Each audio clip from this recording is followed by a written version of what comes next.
আসসালামু আলাইকুম বন্ধুরা, নিশ্চয়ই ভালো আছেন। এই মুহূর্তে দেখতে পাচ্ছেন একটি ডিজিটাল ঘড়ি।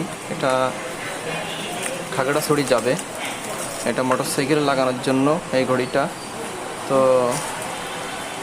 এটা হচ্ছে ঘড়ির ফ্রেম। এটার ভিতরে কি কি থাকছে একটু দেখি। তো এটা হচ্ছে একটা ফ্রেম আছে, দুটো স্ক্রু আছে এবং দুটো টাই আছে।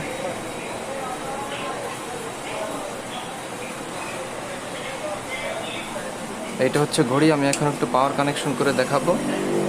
এই যে পাওয়ার কানেকশন করলাম। এখানে প্রথমে 0 0 আসে, টাইমটা মিলায় নিতে হবে। আর এই ভাই বলছিল যে আমাকে ব্লু কালারটা দিয়েন। তো ব্লুটা একটু ফ্যাকাশে লাগতেছে ক্যামেরার জন্য। অরিজিনালি এটা অনেক উজ্জ্বল আলো, খুবই ভালো লাগে। এই হচ্ছে টেম্পারেচার। দেখেন আমি সেন্সরটা চেপে ধরে রাখলাম, টেম্পারেচার বাড়তেছে। লাগলে